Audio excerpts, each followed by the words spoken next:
The crystalline towers of Starpoint Trading Station cast rainbow-hued shadows across the docking bays as Lieutenant Mary Tanaka completed her routine sensor sweep. The massive structure, home to 17 different species and a hub for interstellar commerce, floated serenely in the light of its 3 neighboring suns. The morning had started like any other, with merchant vessels from across the galaxy arriving and departing in an intricate dance of commerce and cultural exchange. Lieutenant Tanaka's antennae implant buzzed softly, indicating an incoming vessel approaching through the nearby wormhole. She straightened in her chair, her fingers dancing across the holographic interface as she initiated standard identification protocols. The ship's profile materialized before her, a merchant vessel of Terran origin, designated Lucky Star. Her heart skipped a beat. The words human vessel flashed across her screen in pulsing red, and for a moment she considered pretending she hadn't seen it. But protocol was protocol, no matter how much chaos it might bring. With a resigned sigh, she pressed the station-wide alert button. "Attention Starpoint Trading Station," she announced, her voice echoing through every deck and corridor. "Human vessel detected on approach vector 7. This is not a drill."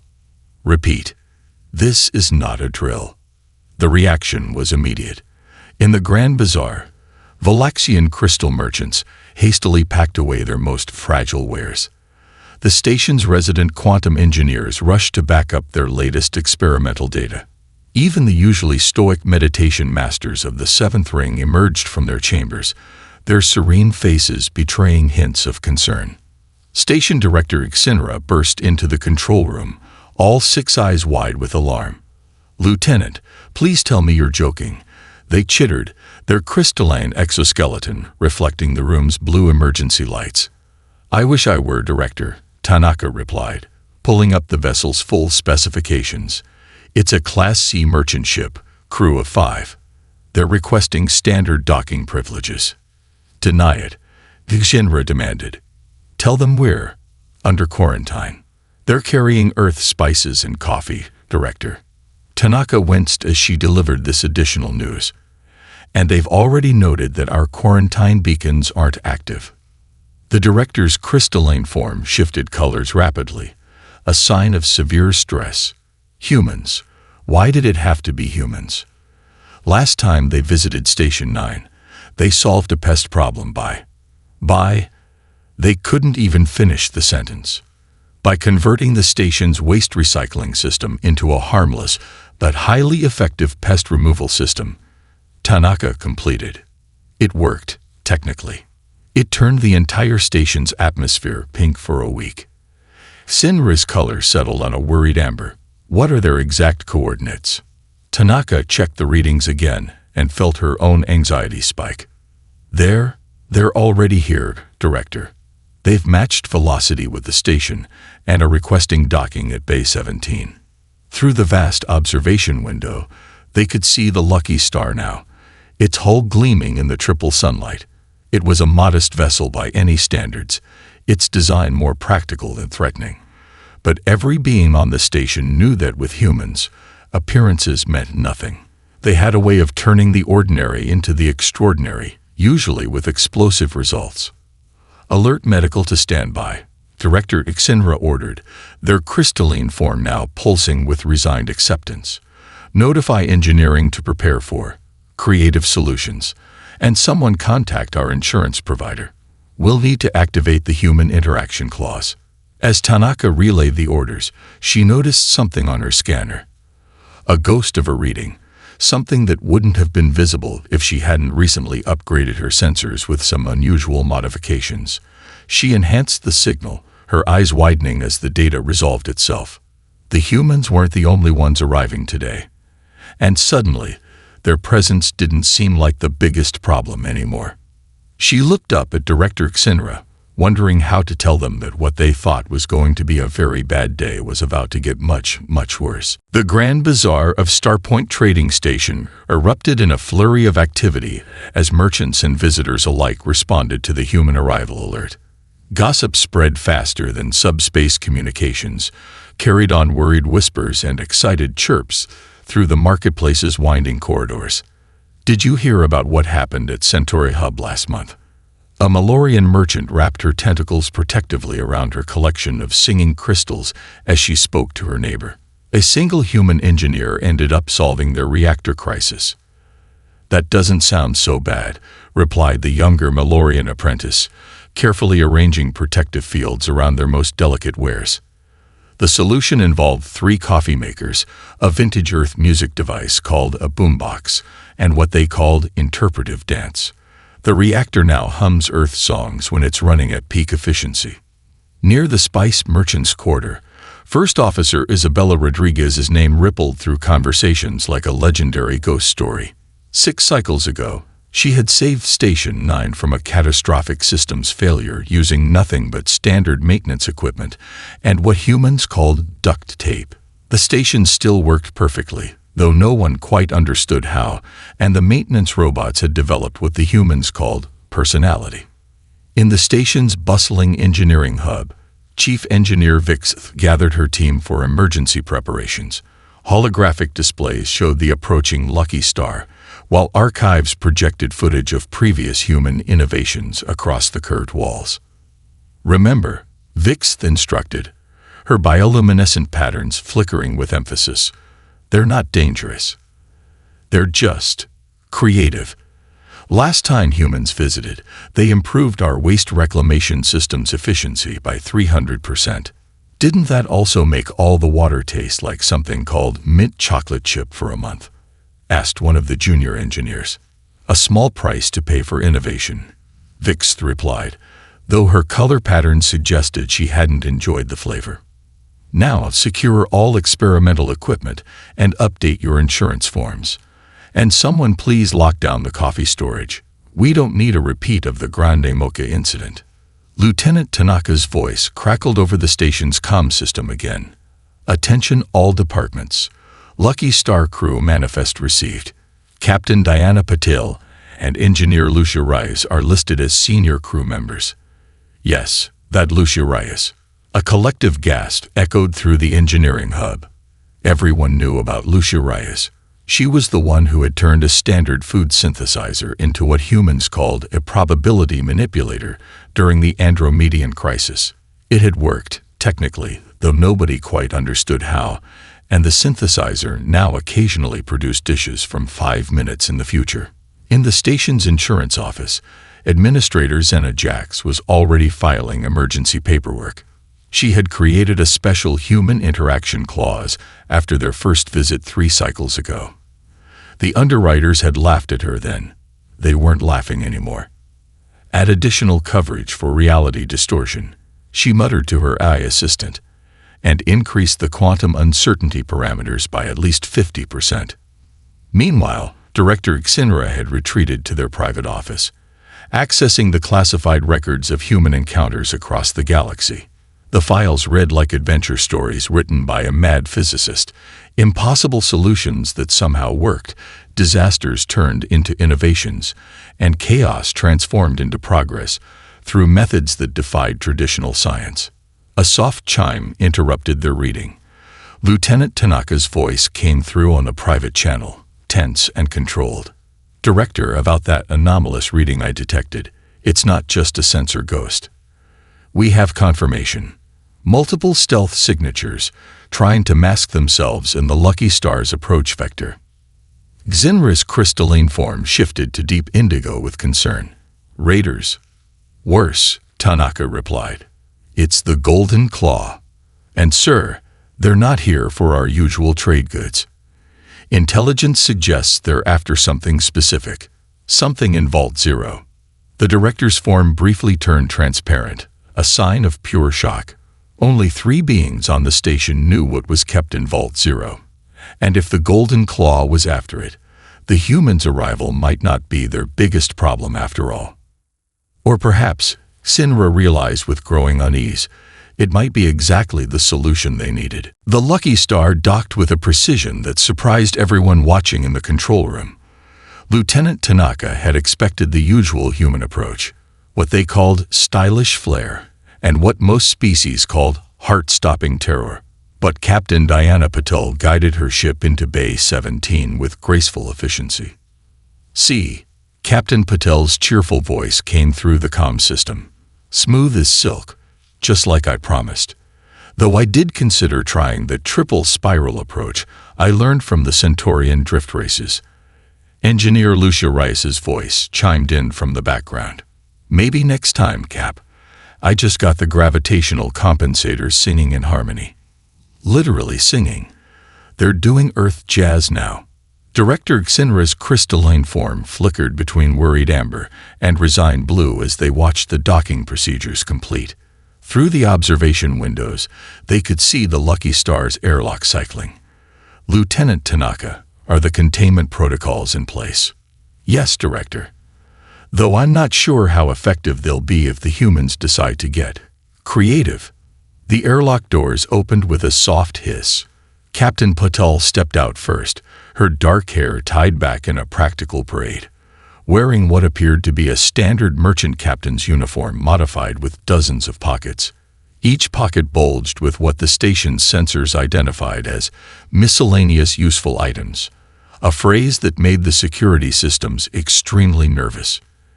Engineer Rice followed, carrying what looked like a normal tool belt, but somehow registered on the quantum scanners as a localized probability distortion. Her quick eyes took in every detail of the docking bay, and her fingers twitched slightly, as if already imagining improvements to the station's systems. Welcome to Starpoint Trading Station, Director Xinra managed, their voice steady despite their shifting colors. We trust your journey was uneventful. Oh, mostly, Captain Puddle replied with a warm smile, though we did have to reroute around that ion storm in Sector 7.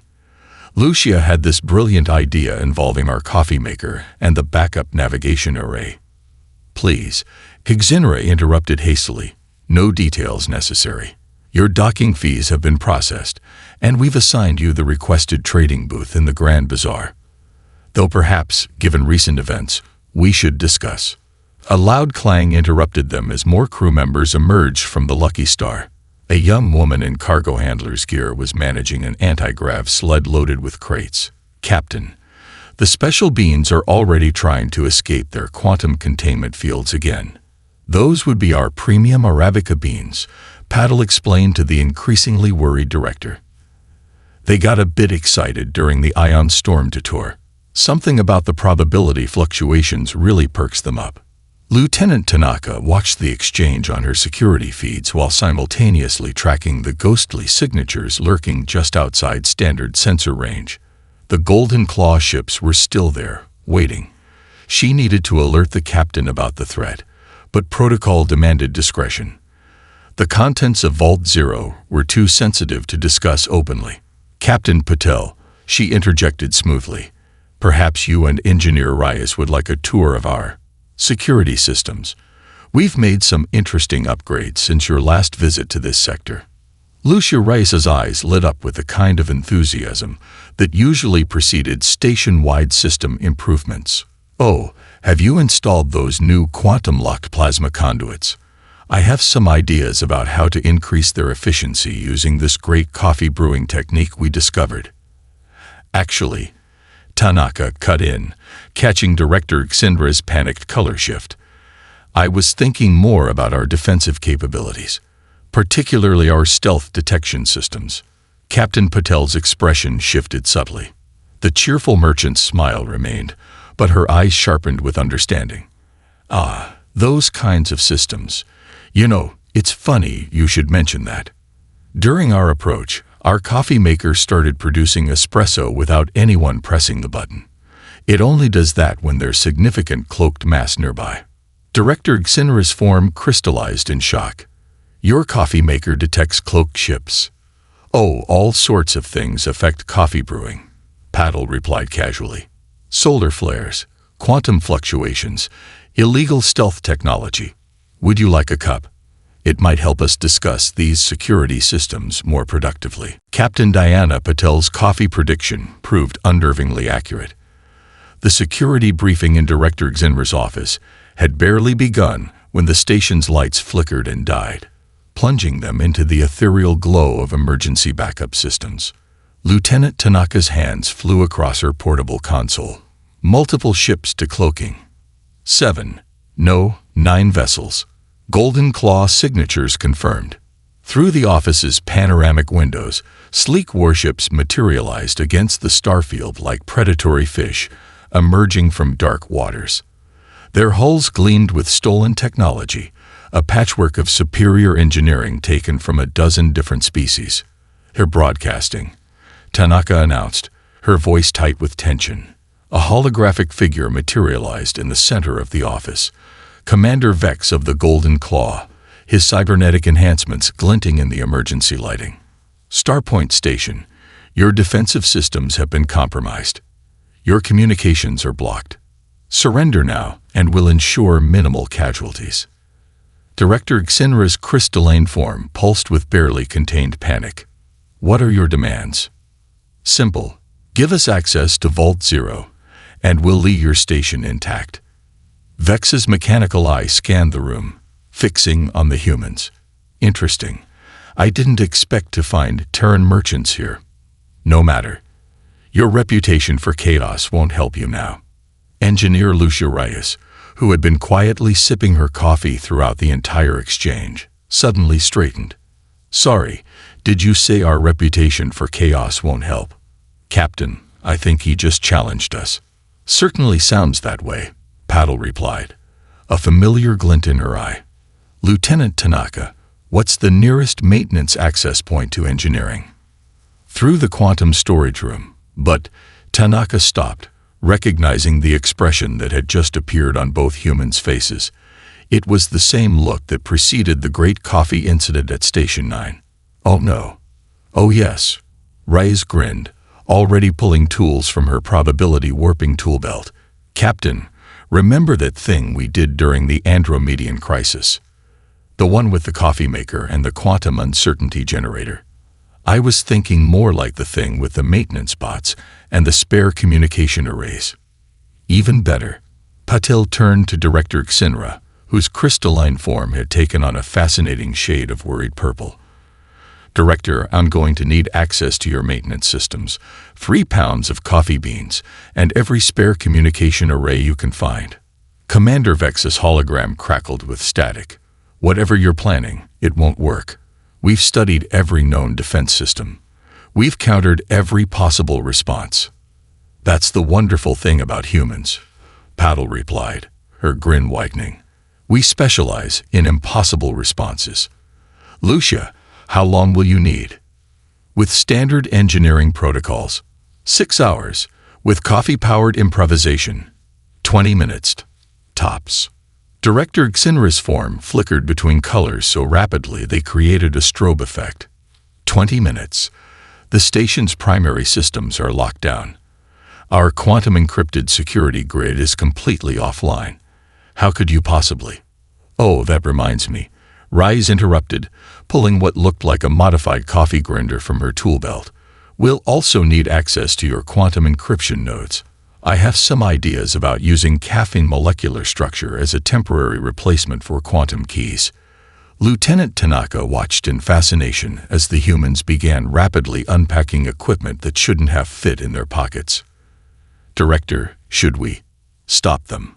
Before Xinra could respond, Commander Vex's voice boomed through the station's communication systems. "You have 10 minutes to begin evacuation procedures from Vault Zero. After that, we start removing decks one by one." "Perfect." Paddle smiled, somehow making the expression look both cheerful and terrifying. 10 minutes is just enough time for a proper cup of coffee. "Lucia, shall we show them why humans have such an interesting reputation?" Reyes was already halfway through modifying the coffee grinder with parts that seemed to appear from nowhere. "Way ahead of you, Captain. This is going to be fun." Engineering Bay 3 had never seen such organized chaos. Engineer Lucia Reyes moved like a conductor directing an orchestra of improvised technology, while Captain Diana Patel sketched impossible diagrams on the station's holographic displays.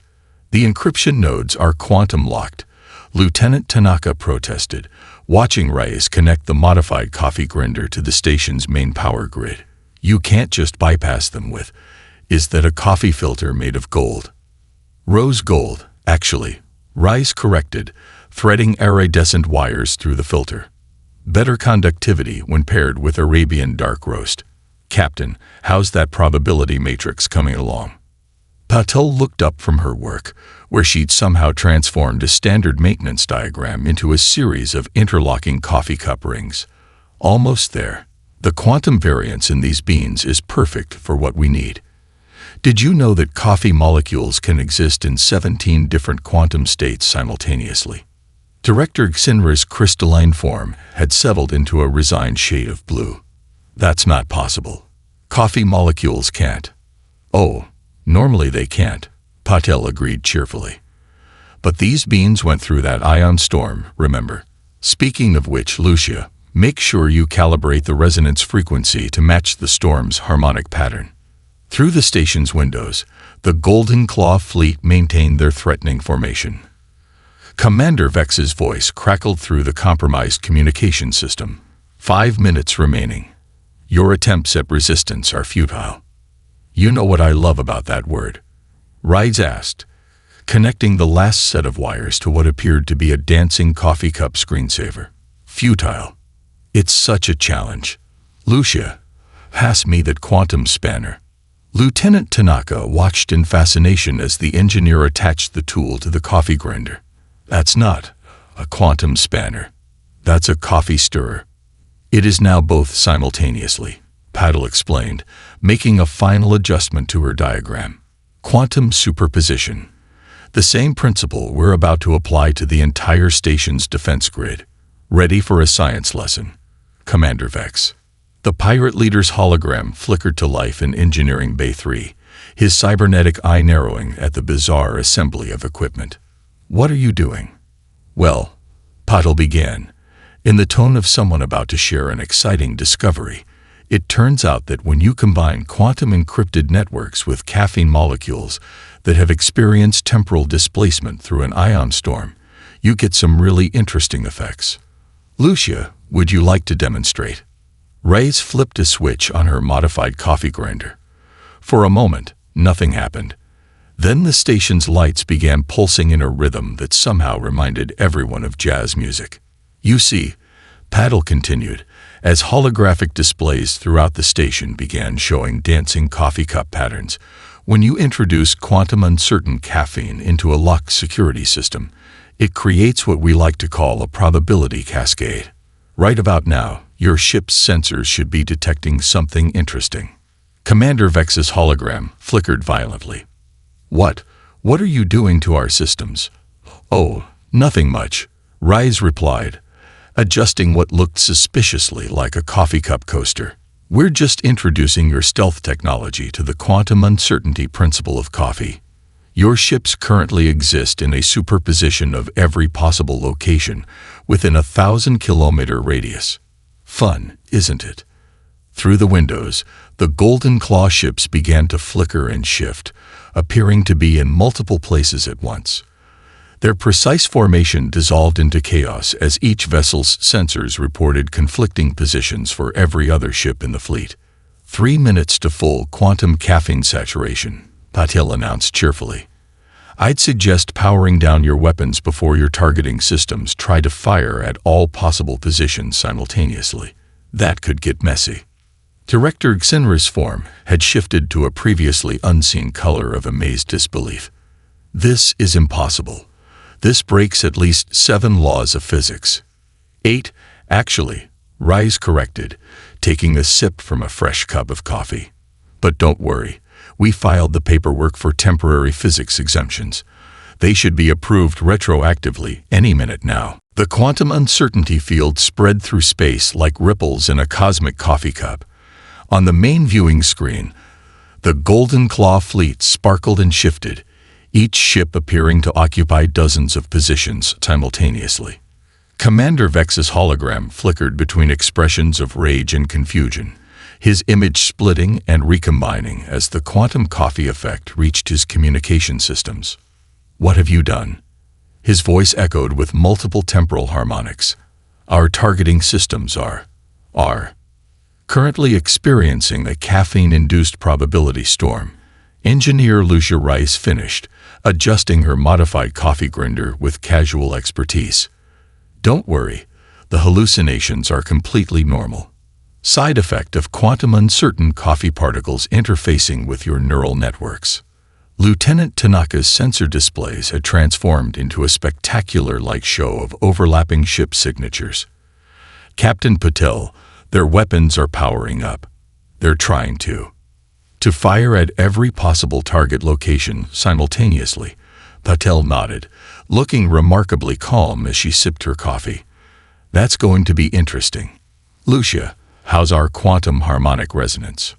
Perfectly in tune with the station's jazz frequency, Rise replied, her fingers dancing across what appeared to be a keyboard made of floating coffee beans. Ready for Phase 2. Director Xinra's crystalline form pulsed with alarm. There's a Phase 2. There's always a Phase 2, Patel grinned. You can't just leave quantum uncertain caffeine particles floating in space. They might spontaneously decide to form an espresso nebula. Lucia, initiate the probability collapse sequence. Reyes pressed a sequence of keys on her coffee bean keyboard. The modified coffee grinder hummed with increasing intensity, its rose gold filter glowing with an inner light that shouldn't have been possible under normal physics. Through the observation windows, the space around the Golden Claw fleet began to twist. Each ship's multiple quantum positions started to converge, but not to their original locations. Instead, they folded into new configurations that resembled an elaborate three-dimensional dance. You see, Paddle explained to the increasingly fascinated station crew, when you collapse a quantum probability field that's been infused with caffeine molecules, it tends to resolve into the most energetically interesting configuration. In this case, they're forming a perfect defensive sphere around the station. Tanaka gasped, watching her sensor readings. But their weapons are pointing outward. Commander Vex's fragmented hologram managed to coalesce long enough for one last transmission. This is impossible. Our ships are responding to. Is that Earth jazz playing through our command frequencies. Side effect of the quantum harmonics, Rise shrugged, making a final adjustment to her improbable device. Your fleet is now permanently phase-locked in a defensive formation. Weapons systems reconfigured to protect the station. Don't worry, we left your life support and entertainment systems functional. Though you might find your food replicators only produce coffee and biscotti for the next few weeks. Director Xinra's form had cycled through so many colors of disbelief that they'd invented several new ones. You've turned a pirate fleet into a defensive installation, using coffee. Quantum uncertain coffee, Paddle corrected. Regular coffee would just have given them the jitters. Now about that tour of Vault Zero. I imagine you'll want to update its security systems with our new coffee-based quantum encryption protocols. The station's lights returned to normal as the probability field stabilized. Around them, the Golden Claw fleet hung in perfect formation, their fearsome weapons now permanently configured to defend the very station they had come to raid. Commander Vex's final hologram faded out to the sound of what was unmistakably a jazz rendition of an ancient Earth song about coffee. Lieutenant Tanaka checked her readings one last time. All systems returning to normal, though the quantum harmonics seemed to have left some interesting side effects. The station's AI is now requesting coffee breaks, and I'm pretty sure the maintenance bots are trying to learn how to dance. That's perfectly normal, Rise assured her, already starting to pack up her miraculous coffee grinder. Just wait until you see what happens during their first salsa lesson. Word of the quantum coffee incident spread through subspace channels faster than a caffeine buzz.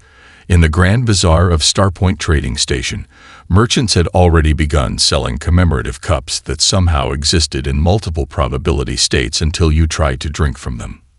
Lieutenant Tanaka stood at her usual post in the control room, watching the newly reformed Golden Claw fleet maintaining its perfect defensive formation. The ship's hulls still gleamed with stolen technology, but now they pulsed in time with whatever jazz standards the station's quantum harmonics were playing that hour. Status report, Director Xinra requested. Their crystalline form finally settled into a more stable shade of amazed acceptance. The quantum coffee field has fully stabilized, Tanaka reported, checking her modified sensors. Though we're getting some interesting side effects. The station's probability matrices are now calculating faster than ever, but they keep requesting coffee breaks every 4 hours. And the Golden Claw crew, still contained within their ships, which are permanently locked in defensive mode. Engineer Rice's modifications ensure they have full life support and entertainment systems. Tanaka paused, checking a new reading. Though apparently their entertainment options are now limited to Earth jazz and coffee documentaries. In Engineering Bay 3, Captain Diana Patel and Engineer Lucia Reyes were helping the station's technical team understand their improvised defense system. Several junior engineers watched in fascination as Reyes drew diagrams that seemed to exist in multiple dimensions simultaneously. The key, Reyes explained, gesturing with a coffee cup that might or might not have been quantum entangled, is understanding that coffee molecules contain their own kind of temporal momentum. When properly excited by an ion storm and filtered through rose gold, they naturally want to organize surrounding quantum states into the most energetically efficient configuration, which just happens to be a defensive formation, one of the junior engineers asked. Well, that and a tendency to play jazz, Patel added with a smile. Though we're still not sure why it specifically prefers bebop for the morning shift and smooth jazz for the evening cycles. The station's insurance adjuster, who had been quietly having an existential crisis in the corner, finally spoke up. How do I even begin to file this? Hostile fleet neutralized by quantum uncertain coffee isn't exactly a standard category. File it under human innovation, Director Xinra suggested, entering the bay. That clause has served us well in the past. They turned to the human crew members. Speaking of which, we've received 17 requests from other stations for your consulting services. Consulting services, Patel raised an eyebrow. Apparently, word of your unique problem-solving methods has spread. Station 9 wants to know if you can help them with their quantum encryption, though they specifically requested minimal jazz influence this time. Reyes was already pulling out her notebook, which seemed to contain sketches that moved when you weren't looking directly at them. We could probably manage that, though they might have to accept some light bossa nova as a compromise. Lieutenant Tanaka's voice came through the communication system. Captain Patel, we're receiving a priority message from Galactic Central. They're offering you a contract to develop standardized coffee-based quantum security protocols. The insurance adjuster made a small whimpering sound and began filling out forms in multiple quantum states simultaneously. We should probably mention that coffee-based quantum mechanics isn't exactly standardizable, Patel noted, watching one of the station's maintenance bots attempt to learn the Charleston. Every batch of beans has its own quantum signature, especially after going through an ion storm. That's what makes it such effective security, Reyes added cheerfully. No two quantum coffee fields are ever exactly alike, though they all seem to share an appreciation for jazz. We're still working on understanding that part. Director Xinra's form shifted to a color that somehow suggested both resignation and amusement. I suspect understanding isn't required. The Golden Claw fleet is contained, the station is safer than ever, and our quantum systems are now running at 300% efficiency, even if they do insist on taking coffee breaks. And the jazz? Tanaka asked over the comm. The jazz stays, Patel grinned. Some things in the universe are simply meant to be quantum entangled. 3 cycles after the quantum coffee incident, Starpoint Trading Station had adapted to its new normal. The Golden Claw fleet continued its eternal defensive dance around the station, their hulls gleaming in synchronized patterns that perfectly matched whatever jazz standard was playing through the quantum harmonics that day. Lieutenant Tanaka stood at her upgraded sensor station, sipping from a quantum probability-enhanced coffee cup that somehow always contained exactly what she needed, even before she knew she needed it. The morning's reports scrolled across her screen, each one more interesting than the last. Another pirate fleet turned away at the outer marker, she reported to Director Xinra. Apparently, our reputation has grown. The mere broadcast of warning, human-enhanced defense systems active, was enough to send them running. The director's crystalline form sparkled with satisfaction. And the new security protocols, working better than expected. The quantum coffee encryption has proven unbreakable, though it does occasionally turn important messages into jazz lyrics. Fortunately, those tend to be even more secure than the original codes. In the Grand Bazaar, a new section had been dedicated entirely to Earth coffee and its quantum uncertain derivatives. Merchants from across the galaxy bid astronomical sums for beans that had been properly exposed to ion storms under the supervision of certified human consultants. The station's maintenance bots, now proficient in 7 different styles of dance, performed their duties with a rhythmic efficiency that somehow improved their productivity by 400%. They had even started teaching dance classes to visiting crews, though the quantum salsa nights occasionally caused localized temporal anomalies. Incoming transmission from Captain Patel, Tanaka announced, as her quantum-enhanced coffee cup shifted to a blend specifically designed for handling unexpected news. The main screen activated, showing the familiar face of the Lucky Star's captain. Behind her, Engineer Rice appeared to be explaining quantum coffee mechanics to a group of fascinated scientists using what looked like an interpretive dance routine. Starpoint Station. Patel greeted them warmly. Just wanted to update you on the consulting mission at Station 9.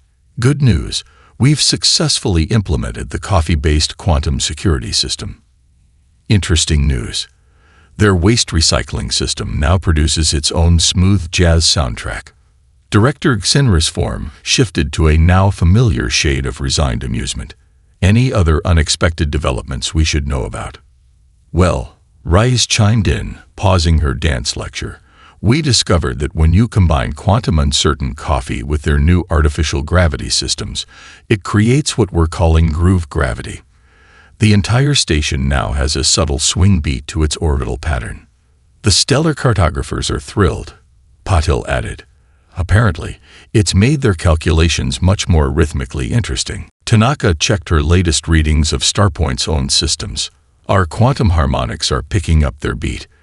The Golden Claw fleet is already adjusting their defensive formation to match the rhythm. In the background, various screens showed similar reports from across the sector. Stations and outposts that had initially feared human innovation were now competing for consulting contracts.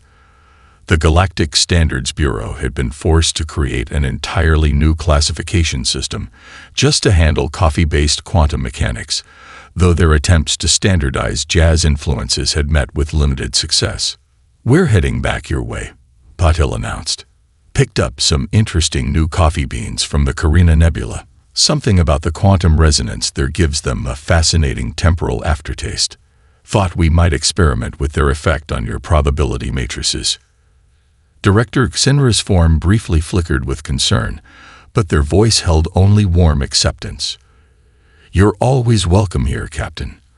Our insurance adjusters have finally stopped crying and have actually created a comprehensive human innovation probability index for risk assessment. Speaking of probability, Rise interjected, you might want to clear Bay 17 for our arrival. These new beans have been humming in harmony with our quantum drive, and there's a small chance we might arrive 5 minutes before we actually dock. Tanaka smiled as she began preparing the docking protocols, her quantum coffee cup already shifting to a blend perfect for handling temporal paradoxes. Around the station, maintenance bots began practicing their welcome dance routine, and the Golden Claw fleet adjusted their formation to provide the perfect jazz accompaniment. Starpoint Station had changed forever, and everyone agreed it had changed for the better. After all, as humans had taught them, sometimes the best solutions came with a little chaos, a lot of coffee, and an endless supply of quantum uncertain jazz.